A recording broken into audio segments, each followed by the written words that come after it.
The following is a special presentation of Tony Kurre Radio. Welcome back to K4Wins. He is Gregory. He's been working both sides of this ledger. Would you say because let's be honest with you, you've taken bets in your life. A lot of people know that. Let's just be honest. And now, of course, it's legal in most of the United States of America, so it's no big deal. But would you say that you've taken more bets or made more bets in your life? Oh my God, I've taken way more. I think I placed my first bet when I was like 14 in high school at Jefferson Christian Academy. Shout out to that. But and it was literally during the NCAA March Madness because we had things. But my first illegal bet with a bookie, I was probably a senior in high school. Took my first one. I started doing it when I was in college for my fraternity. So. Been a long time. I was in Louisville, Kentucky, and the girl I was dating, her name was Tanya Tate. Her dad knew a guy that did this, and of course, I lost the first 3 weeks I played. Normally, you win because you think, well, I can supplement my income by doing this. Usually, you don't lose, but I lost, and I kept playing. Then the fourth week, I won. I won it all back, and I couldn't get the guy to pay me. And Tanya's father's name was Tommy. And Tommy called me up. He said, "Hey, Tony," he said, "You want to come over and have dinner tonight?" I said, "Sure." And he goes, "Hey, did you ever get that money from Ronnie?" I said, "No." And he goes, "Geez, strange thing happened last night." I said, "What's that?" He goes, "His house burnt down." I said, "Really?" And of course, I did not put two and two together. I was like, "Really?" I was like, "Well, bad things happen to bad people, I guess." He goes, "Yeah, they sure do. They sure do." And I was like, "Wow." And he said, "You're probably not going to get your money, but at least he got his." So I was like, "Wow." Gone are the leg breaking days, which is fine with me.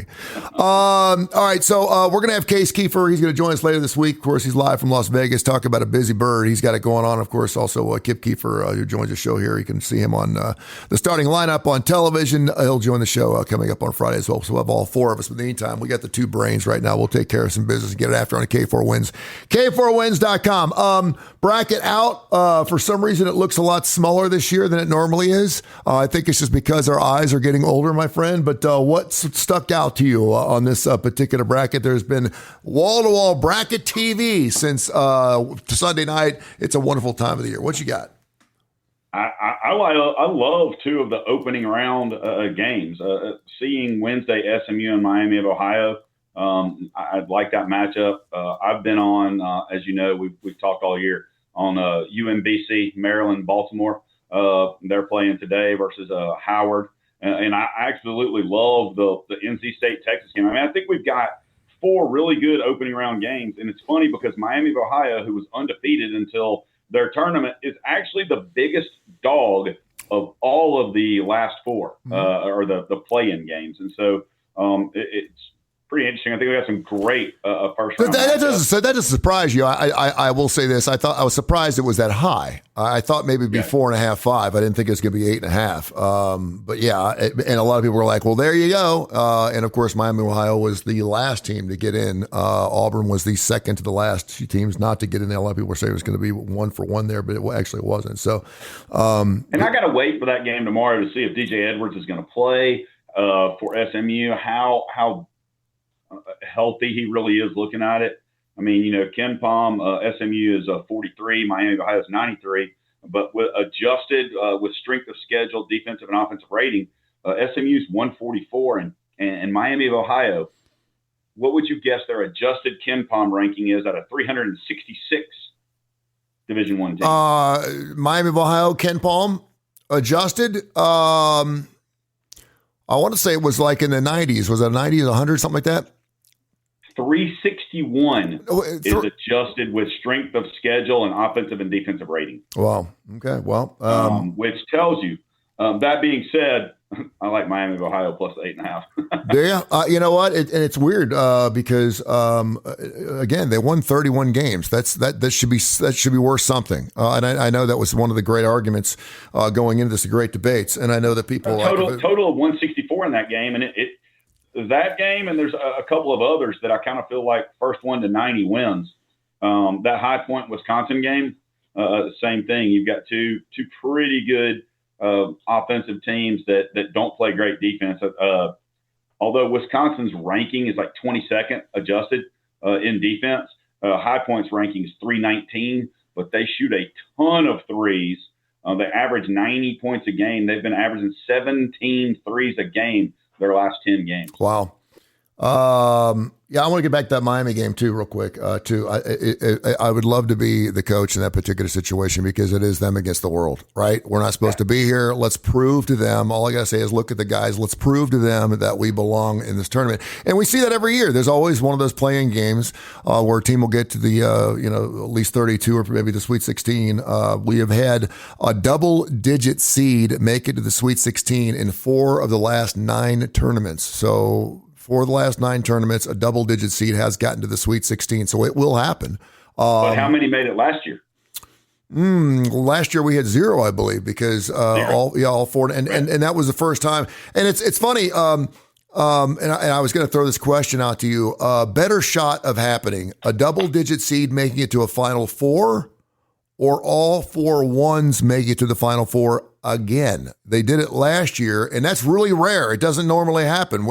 So to have all 4 Final Four, all 4 one teams, make it to the Final Four would be amazing, despite the fact they have the 4 number 1 4 seeds. But what's your thoughts there? I'm going back through and looking at the double-digit seeds right now and seeing who I think has a chance to. Did you say make it to the Sweet 16 or the Final Four? Let's go to Final Four, because we've seen that happen too. And I said Sweet 16. I believe it's 4 of the last 9 tournaments. A double-digit seed's gotten to a Final Four. I believe it is. I only see so far on the right side of the bracket. I've got 1 double-digit seed that has a chance to the Sweet 16. On the left side of the bracket, South Florida, I think, could have a chance. They'll have to beat Michigan State in the second round. Let me tell you something about South Florida now. I went down to the BJCC, which, by the way, is just a beautiful, wonderful venue since they redid the place. Their prices are absolutely outrageous. They gouged the hell out of it. I got a popcorn, a pretzel, and 2 medium drinks, and it was $29. And I said, this is effing ridiculous. I told my son, I said, we're stopping McDonald's. I said, I am not. I said, I love you, but I'm not buying a $8 hot dog. It ain't happening. The BJCC will gouge you. But anyway, we got a pair of tickets for $32, and then we got in tickets for the 2 games on Saturday. Funny thing is, if you got tickets for Saturday, you got into the women's championship game for free. And I was like, wait a minute. Weren't you selling the women's championship tickets for like $35 like an hour ago? And then they started giving out free tickets to the women's championship. I don't know how that makes the women feel, but free tickets to the AAC championship game at the BJCC if you went to one of those earlier games to the men's tournament. They're like, ladies, I'm sorry, but people aren't. They were hoping that, more people than just the cheerleader and basketball players' parents would show up. Yeah, and they didn't. And you were right. On television, you were like, hey, by the way, before I forget too, we did the show on Friday, and you had one of the biggest plays of your life on Purdue, and you're like, I don't care if it's 6, 10, whatever it is, play it. Purdue blew them out, whoever they were playing on Friday night. Nebraska. So kudos to you. You nailed that. So, yeah, but I got a chance to check out all the teams. North Texas was pretty impressive. UAB obviously not. But South Florida, they've won 11 games in a row. The Bulls are a pretty good basketball team. They can certainly jack it up from 3. I was really surprised how well their defense played, particularly in the second half.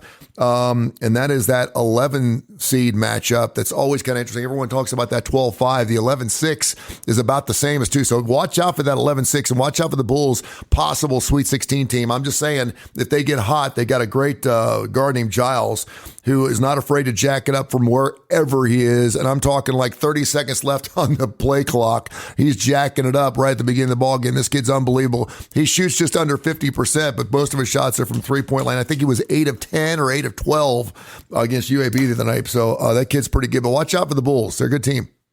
Well, if Mikael Brown Jr. for Louisville, he's questionable right now. If he's not back, if he's not playing, I really like South Florida, and the fact that I'm catching 6 is just a bonus there. That's going to be a game where a lot of the public's going to be on Louisville, just because it's Louisville and some people have not been playing well. Yeah, and so the thing to do is to wait a little bit longer. Maybe don't jump on it now. I don't think South Florida is going to get money, and I don't think it's going to come down below 5. I think it's.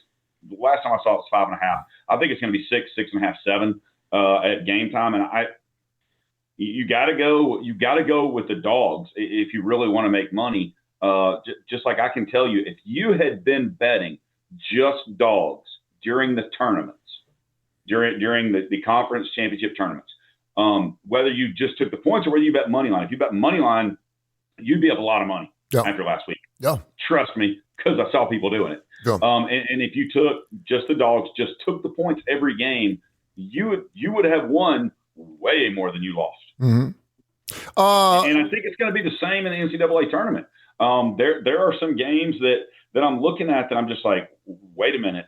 With some of the higher seeds, I don't like it. Like the Purdue game, the way that matchup is for them, I really, and I mean, I'm liking more and more Queens plus the 25.5.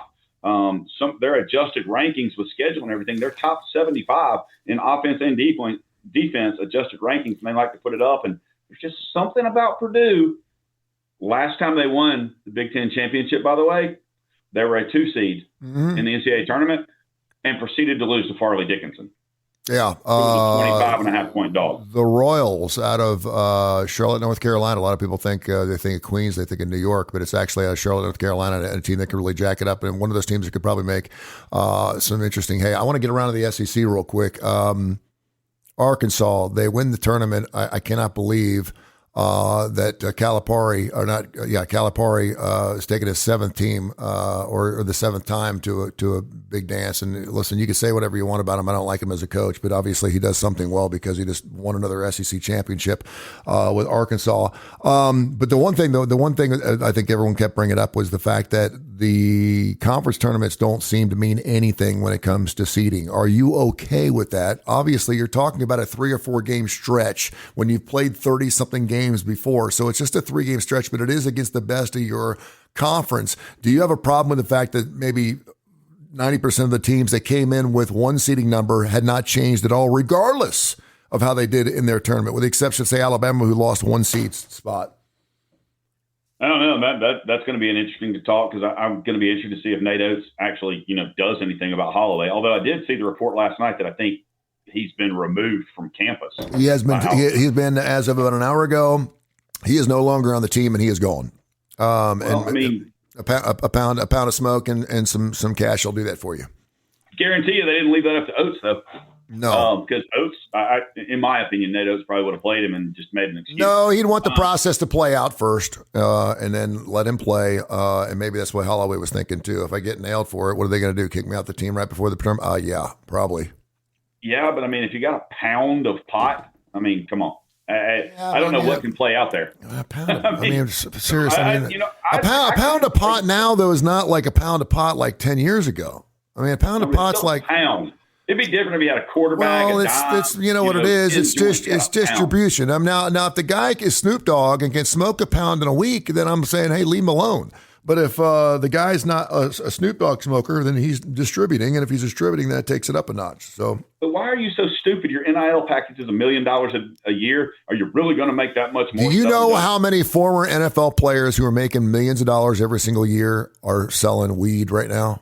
It is incredible. That's beside the point, and I can't help it if you can't manage your money. Yeah.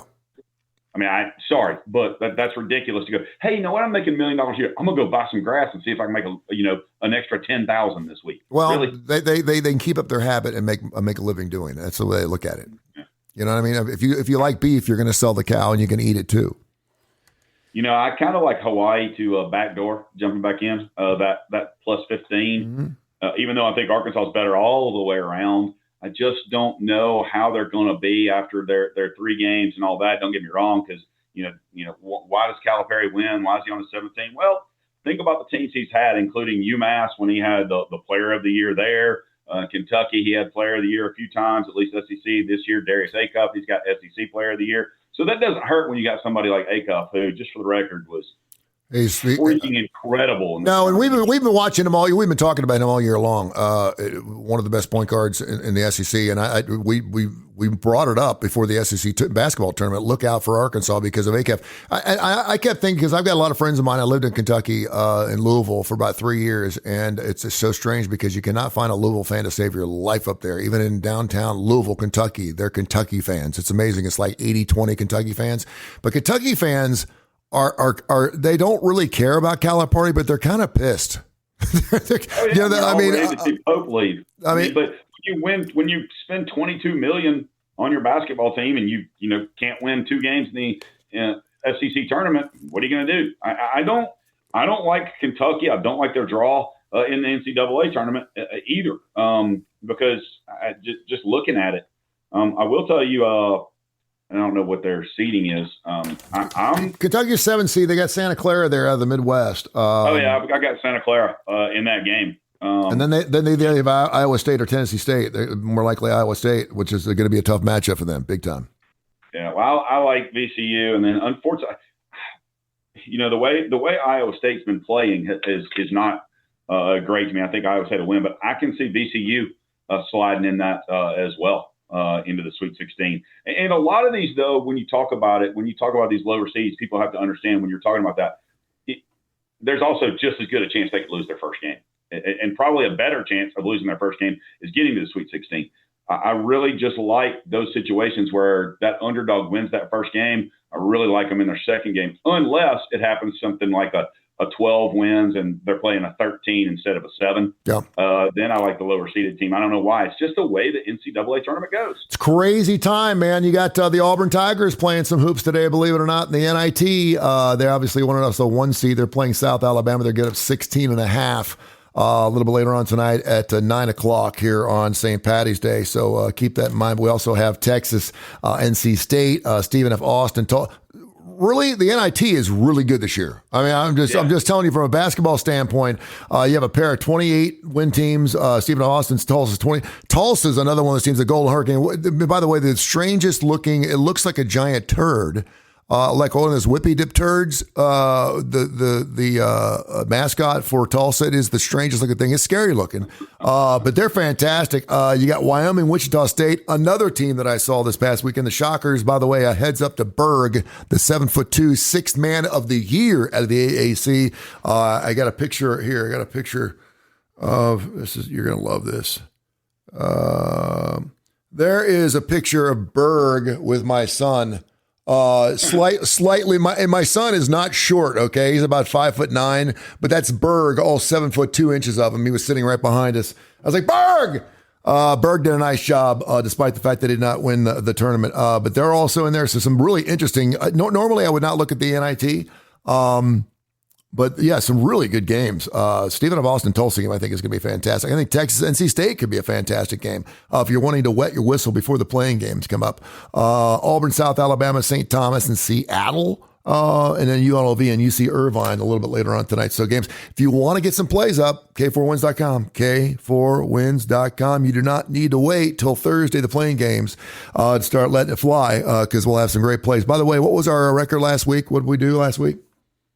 We were 0-1 yesterday, so we only had one play up. No college basketball. We did not play much. We went with an NBA game, which we hate, but sometimes you got to do what you got to do. Went 0-1, 25-17 last week. We've talked about last month quite a bit. February's a good month, 91 and 38, so 70%. Year to date, 264 and 150, sitting at 63.7%. And since we started this puppy back in 24, we are 63.2%, 1,867 wins, 1,086 losses. So, pretty good, being up just under 800 games above 500. That's pretty good. Not too bad.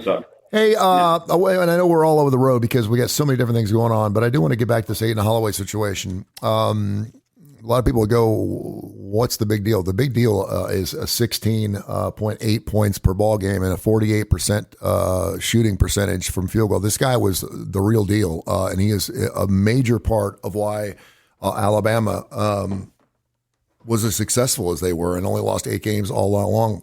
How does that play in to not only their seeding, but also into how far you think Alabama's going to go? Because Alabama fans will go, they're deep, they're good, he'll know what to do. You're losing 17 points a ball game here. That is a huge shock, and certainly with the Vidako situation, how that played out a couple of weeks ago, he's not going to be part of your team as well. But how does that play out for Alabama and Hofstra, which is a very interesting line, by the way, as well?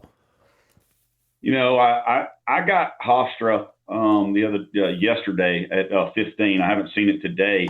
But I will tell you that I think what's going to happen is I think Alabama's probably going to still be okay and win. I don't know if they'll cover, but I actually had, before any of this came out, I had Akron going to the Sweet 16. I've got them beating Texas Tech and Alabama. I'm sorry, one more time? I have these zips. I have Akron beating Texas Tech and Alabama and in the Sweet 16. Okay. And I'm sitting here looking at some of the early lines, and I absolutely love some of these lines. You know what I think we're going to do? I because there's so many different games, and I know there's so many different brackets. Let's just go through. Let's go through Friday games, and of course the first round coming up. That will actually be on Thursday.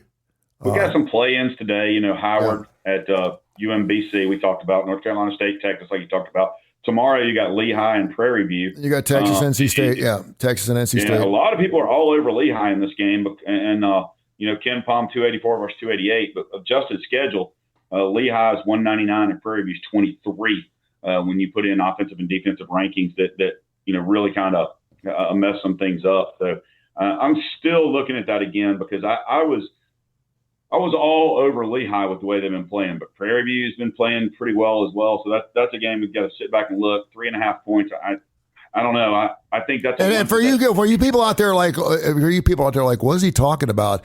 Kai has been like, you're a Ken Palm guy. I mean, you've been on Merrimack, you've been on some of these teams, and man, I don't care how you make the cash. I'll make it on anything. I'll make it on High Point, and you've done really, really well at finding out some of those teams. So kudos to you for getting that done. It's important when you look at Ken Palm that you've got to look at adjusted tempos, and you've got to look at a team and see how many threes they shoot and how many of their points come to the three-point line and how many points come in the paint and what the other team does. I mean, like, for instance, everybody raves about my Tennessee Volunteers and how great an offensive rebounding team they are. They're also 177th in field goal percentage in the lane. Yep. So there's one of the reasons why they get so many offensive rebounds, because they miss so many damn shots in the lane. When they lost to Vandy, they missed 18 shots from inside of 3 feet. That's crazy. 18 shots inside 3 feet. Yeah, and they get the winner of that SMU Miami Ohio game, which should be kind of interesting. What do you think, Tennessee? Let's say Miami Ohio somehow gets the victory, catching 8.5. I don't think that happens, but what do you think that line would be? 10, 11? I think either way, the line's probably going to be between 8 and 11. Yeah. The Tennessee got a great bottom half of that bracket. Yeah, it is probably the weakest, set of 8 teams. Tennessee State, Tennessee State, Iowa State, Santa Clara, Kentucky, Wright State, Virginia, which is interesting, SMU and Miami, and of course Tennessee, and then of course in the upper top you got Michigan, Howard, UMBC, Georgia, St. Louis, Texas Tech, Akron, and Alabama and Hofstra. Go ahead. It's very difficult for me being a Tennessee fan to say I like them coming out, because I've seen what Rick Barnes has done in tournaments. I think they should get to the Sweet 16, but they could also lose the very opening round game. It just depends. It's going to depend on, which version of Nate Ament shows up, which version of Jacoby Gillespie shows up, how the officials, and that's what people have to really look at in these games. How are officials going to call the game? Tennessee's been used to playing in the SEC where the officials know them and they know they bang. They are one of the most physical teams around. You get into an NCAA tournament with, let's just say, AAC officials that are not used to the banging, because maybe it doesn't happen as much in that conference, and they start calling little ticky-tack things that Tennessee's not used to seeing. Then all of a sudden you get in foul trouble, and instead of having, Akpara and Estrella in the game, you've got freshman Brown from Hoover, and you've got Jalen Carey, who big guy, but Jalen Carey, I watched him miss 3 shots in a row from, a half inch from the line, and he was 1 for 7 from the free throw line against Vandy in a game that Tennessee was in if they make free throws. So you've got to look at that and just kind of be on your toes and wonder. That being said, in my bracket, I got Tennessee in the Sweet 16. By the way, you're talking about making calls in games. There was this guy who was he just looked like the most interesting man in the world. He looked like the Dos Equis guy. And he had all black on, and he kept walking up and past our thing. And I looked at Santo. I said, "Man, is that like the AAC commissioner, or who is that guy?" And we could not figure it. And then the next night he came down, and he had this beautiful suit on, and again, kind of older guy. So he's sitting down near the floor, and he had all access. And so I get down there and I said, "Man, me and my son you look familiar, blah, blah, blah, don't mean to bother you, blah, blah, blah, blah." It was a guy named, I don't know if you remember, Bob Delaney. Bob Delaney was a ref in the NBA for over 30 years. Also worked for the FBI, infiltrated the Chicago mob at one point, took down the Chicago mob. But he is now the director of the uniforms, the refs, if you will, for college basketball. Which I thought was really cool. So big howdy ho to Bob Delaney. And Bob was sitting down there, and he was one of those guys where you look at him, he looked right at it, and he kind of pierced your face. And I was like, "Oh shit, am I bothering this guy?" Because the first thing I said was, "I don't mean to bother you." And he's like, and he didn't say anything. He just looked at me. I was like, "Uh-oh." And I said, my son, because my son loves NBA, so a big hi to Bob Delaney. All right, let's go through some of these games, because we're all about the lines and handicaps. Just give me some initial thoughts. We can certainly change our minds, because we have another show coming up on Friday. We're going to get after it. TCU, Ohio State giving up 2.5, 11-15 coming up on Thursday morning. What you got? I mean, if I do anything in this game, I've got to take Ohio State. I think they're playing better. All of the offensive and defensive rankings and everything says Ohio State, which tells me to take TCU. But I like Ohio State in this matchup. Trojan man! The Troy Trojans get in 22-11. They're catching 13.5 against the Cornhuskers of Nebraska. Nebraska, an interesting top type of team, Big Ten. No one's talking about the Cornhuskers. Nobody's talking. They've only lost 6 games all year long. And they started 20-0. So how about that, huh? Yeah, they were the number 2 ranked Ken Pom team, offensively, defensively, overall adjusted rankings and everything back in December. Now they're 319. So on adjusted rankings, why is that? What happened there? Just because of I mean, they've sucked. I mean, they've had 3 games where they scored below 60 points. Yeah. In all 3 losses. I don't know. They've never won an NCAA tournament game. Isn't that crazy? When I heard that, they have never, ever, Nebraska, a Big Ten school, formerly the Big 12. I mean, they've been in major conference plays. They have never won a tournament game ever. They'll win this tournament here. 0-8.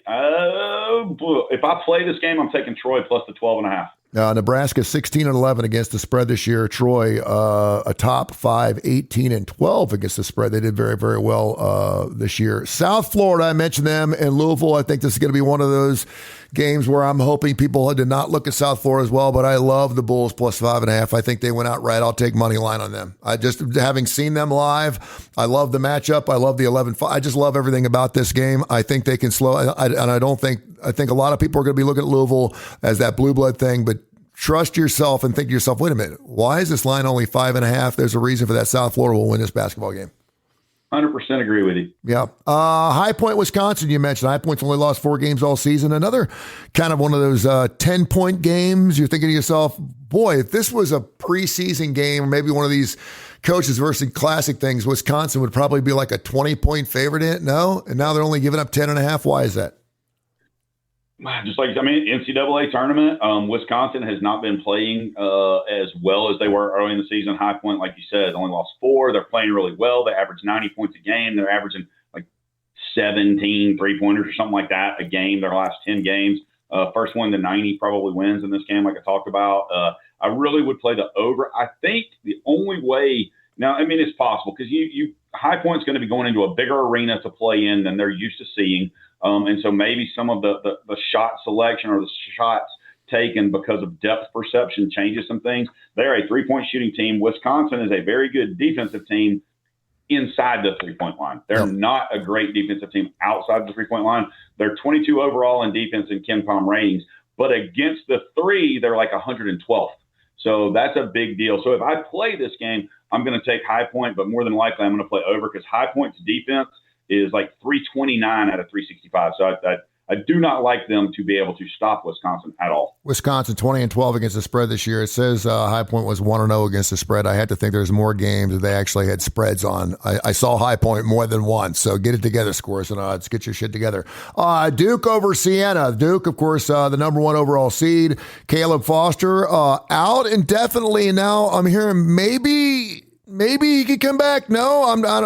And I know they're banged up not only once, but twice. They lost another guy this past weekend. And I also saw Boozer the other day who went with 13 points in the first 10 minutes of the first half. All of a sudden he went off. Maybe he's finding himself a little bit. They're giving up 27.5 against Siena. It's a game I'm probably not going to play. If I played it, I would take the dog just because I think Duke may rest some people and try to stay as healthy as they can. But it's just not a matchup that I see a clear distinction that says Duke's going to win by 30 or Siena's going to lose by 45. So if I play it, I probably go that way. But it's a game that I think you stay away from. You put Duke in your bracket because they're going to win the game, but I don't know that they're going to cover, close to 30. Siena 17-9 against the spread. Interesting enough, they're playing the number 1 defensive team in all of college hoops. They were 7-19 over-unders this year. So another sure sign that perhaps Siena will go under the 135.5. I'd have to think like that. And again, that's one of those games where it could be like a 90-50, something like that. And it just barely goes over the total only because Duke puts up a 90 spot. McNeese State and Vanderbilt. Vandy looked really good in the conference tournament. Of course, they get the betterment of Tennessee, and they're sitting there 16th overall with only 8 losses. But McNeese State, a pretty good team, too. They're catching 11.5, a 5-loss team. McNeese State, can they trip up Vanderbilt? I don't know if they can trip them up. Vandy's guard play with Miles and Tanner has just been very good. McNeese State plays pretty good defense, but they do give up a lot of threes. Again, that's one that I've got to be cautious about, but I'm probably gonna take the points before I lay the points. If I play that game, I think there's better games to play than that. Tom Izzo, Mr. Final Four. He's been amazing. And they've had a very quiet, very good season this year, 25-7. They're giving up 16.5 to North Dakota. And again, Michigan State, that's one of those teams where you don't really want to go against Tom Izzo anytime during the year, but actually they were actually under 500 against the spread, 15-17 against the number. Again, I usually don't do anything with Tom Izzo teams until about the Sweet 16, if he's still in, and he probably will be, but giving up 16.5 to North Dakota, you got a shot on that? It's pretty funny because they're the number 9 team in Ken Palm. North Dakota State's 113, adjusted 93, and then 214. But their offense, believe it or not, in adjusted Ken Palm with strength ratings and everything is number 11 in the country. Whereas North Dakota State's 280. Izzo doesn't cover a lot, especially in tournament games. He just wins. So, I mean, if this game gets up above 18 or to 20, which it could in the next 2 days, especially if it gets 20, I'm probably going to take North Dakota State. Otherwise, I'm going to lay off this game, put Michigan State as the winner, and move on. Another guy who does not do really well in the first couple rounds, or he certainly didn't do well at Kentucky. But here comes Calipari, who just won the SEC. It wouldn't surprise me at all for Hawaii, the Rainbows, to give them a fight, getting 15.5 against Arkansas. If they didn't have somebody named Darius Acuff on the team, I'd agree with you. Otherwise, I can't bet against Arkansas. I don't love it. I do think they could win by 20. They could also win by 2. I don't really think so. So we go into the blowout thoughts that we always talk about. Mm-hmm. So if I do anything with this team, I know that Hawaii played one of the worst schedules in the country. Their Ken Palm ranking is adjusted as 364 out of 366. Wow. So you can't get much worse than that. 277th on offense, and Arkansas has been playing very good defense. 191st on defense. That doesn't bode well for you against Arkansas. I'm going to go ahead and I'm going to lay those points with Arkansas. Could be a sneaky good game out of the South in Houston, Texas. North Carolina giving up 2.5 to VCU. I've got a friend of mine who's got a North Carolina room in his house. He would do anything for Michael Jordan, and yes, I mean anything for Michael Jordan. He's a Michael Jordan and NC guy. So North Carolina giving up 2.5. This is going to be one of those games where I would assume all the public's going to be in North Carolina, and they're probably on the wrong side. I'm not public, but I am. But I like VCU. Yeah. I think VCU has a legitimate chance if they win this game to move on. I like VCU in this game. Even if they were -2, I'd take them. St. Mary's, A&M. Again, a pair of really good teams, 21-11. A&M is Mary's. St. Mary's only lost 5 games all year long. St. Mary's has given up 3.5 in this game. By the way, St. Mary's, NCAA best, 26-5 against the spread. They were a covering machine this year, St. Mary's, including their 2 shots against Gonzaga. They're a really good basketball team. I think the public is going to be all over Texas A&M. I think this line is going to drop. I think you're going to be closer to pick 'em. Texas A&M may even be favored. St. Mary's has not seen buckyball, but St. Mary's doesn't turn the ball over. You know, the only thing that worries me a little bit is they haven't played against it. They haven't seen it as much as the SEC teams have that kind of caught up to Texas A&M in the second half of the season. But I'm on St. Mary's in this game all the way. We only got about 7 or 8 more minutes here. We're going show to show tonight, so I'm going to skip a couple of these. Illinois, Penn, don't really care. St. Louis, Georgia. St. Louis, the Billikens, really good basketball team, and there's a reason why that Georgia. I also like the Billikens to knock off Georgia in the SEC. People are like, wait a minute, I thought the SEC was really good. They're it, but St. Louis is a really good basketball team. They got great guard play. They shoot the threes like lights out. They're unbelievable. They're only catching 2.5 against Georgia. There's a reason for that. The Zags, 20.5 against Kennesaw State. Idaho and Houston, 23.5. Any shot on that particular ball game before we go into Saturday or before we go into Friday? Well, I go back and you got to check and see how Robbie Avila is for St. Louis. You know, he sat out, I think, 5 games with plantar fasciitis.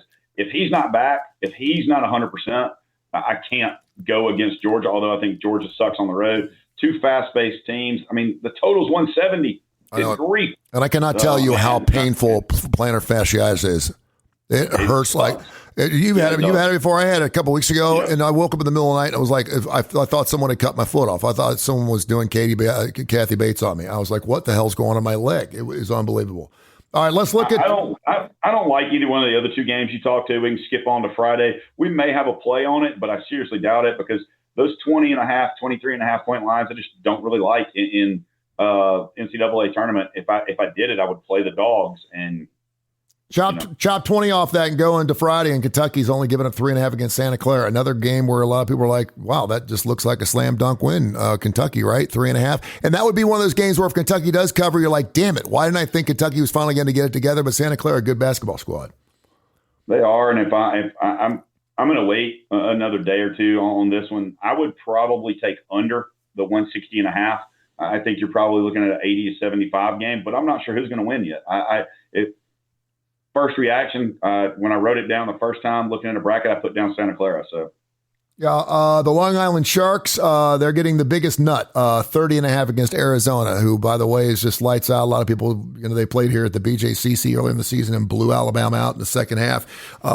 Again, another huge line. If you have to play it, what would you go? Long Island is 216th on Ken Palm. Arizona's second. Adjusted Arizona in every shape, form, or fashion. When you adjust it, Long Island's actually worse. 343 in defense, 333 in offense. The only way I play it is Arizona, but damn, laying 32 points. Good Lord.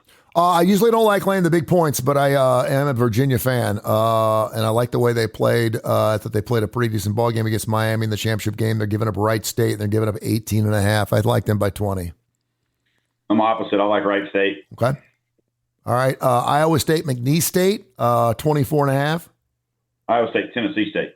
I'm sorry, Tennessee State. Yes, Iowa State and Tennessee State. What did I say? You said McNeese State. If Tennessee State can handle the defensive pressure inside, I really like their guard play. Believe it or not, I think they stay inside 25 points. I'm playing Tennessee State in that game. A lot of local people here wondering about this Alabama squad. They were 14-18 against the spread. They were not a money-making machine, but Hofstra was. They were 19-11 against the spread. They played a really good style of basketball. Can they stay up with an Alabama Crimson Tide? Again, you live and die by the 3. We'll see if the Crimson Tide can get it done, but they're giving up 11.5. You take the Crimson Tide? Hofstra's more of a slow it down kind of team. The fact that line's dropped 2.5 points, if I'm an Alabama fan, if I want that, since it's dropped from 14, I wait because the public may be like, oh, Holloway's gone. No, it gets under 10. If it gets under 10, you've got to play Alabama in this game. And as long as they don't let Hofstra slow it down, they'll run Hofstra out of the gym in the second half. Another game, and I love these games so much because we have a lot of people that obviously are playing or gambling or doing their March Madness bracket. They're doing a bracket and they have no clue. And they go in and go, wait a minute, I thought Villanova was, didn't they win a national title? Aren't they pretty good? And they're playing Utah State. I even heard it. Did Utah State even have a basketball team? Why are they only giving up, or why are they catching 1.5 points? Oh, that line actually opened up. Utah State -1.5. It stayed there. They're actually favored to win this basketball game. Well, Utah State's got more wins, got less losses, higher Ken Palm rankings in every single category. The eye test, yes, when you look at it, you see the names, you go, Villanova, easy win. Mm-hmm. Right now, I'm not going to play the game. If I did, I would take Utah State. My son's in town for the week for spring break, and he's going to be watching his Clemson Tigers taking on the Iowa Hawkeyes. That line is Clemson catching 2.5. They've had a really nice season, only 10 losses in the year. Do they make it into the second weekend? I like Clemson in this round. I don't know why. I can't give you the real reasons why. I just don't like this Iowa team. I think Clemson wins. Sometimes it's just your gut that makes the payday that sweeter. St. John's, Northern Iowa, got a thought on that one? Everything adjusted. I mean, it's very difficult to get away from St. John's in this game, especially the way they came back and the way they have played since getting annihilated by UConn, coming back, getting some wins, especially if it gets under 10. I like St. John's.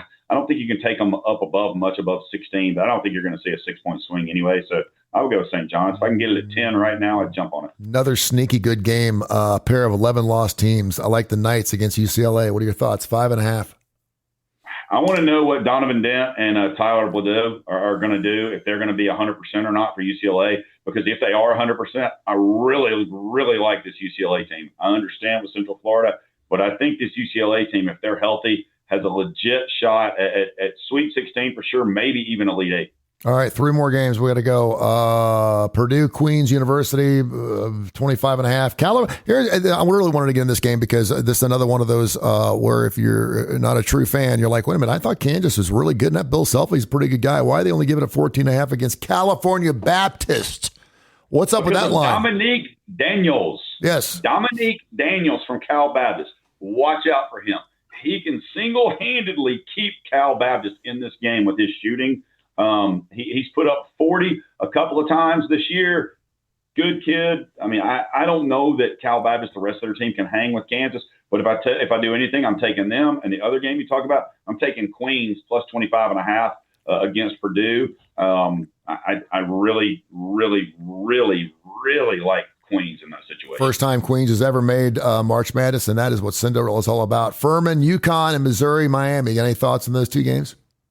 I don't like the way UConn is playing at all, but Furman is not really good. I would stay away from the game. If I played it, I would take the points. I wouldn't lay it, but that's what I would do. Missouri, Miami, of Florida. Missouri sucks on the road. Yeah. But listen to these adjusted ratings, and how do you get this matchup to work out like this? Missouri's 52, Miami's 31. That's regular ratings. Adjusted offense, defense, net, schedule, all of that. And Missouri's 341 and Miami is 340. I mean, you're right there. That's right there. I can't remember Missouri's coach, and it's very difficult for me as a Tennessee fan to say I like anything about Missouri. But I like their coach. I just think he is extremely smart. Love what he has done this year. They're way better at home, but if I have to play it, I got to go with the SEC. Plays all day, all night. K4Wins.com, K4Wins.com, K4Wins.com, K4Wins.com. Check it and get to it many, many times. Check it out, and you can subscribe on there. We're going to have blogs on there, all kinds of great stuff. And of course, Case Keefer, live from Las Vegas. Kip Keefer, his dad, who also is the executive director of Birmingham Racecourse Casino, will join us again coming up on Friday. We'll do another show at 10 o'clock as we get into the muck. It's going to be fun because we'll actually have some games going on, or right after the show, we'll have some games going on. It should be a hoot. Appreciate you, my man. Gregory, K4Wins.com. Get after it. We'll talk on Friday. Thank you, man. Enjoy. This has been a special presentation of Tony Curry Radio.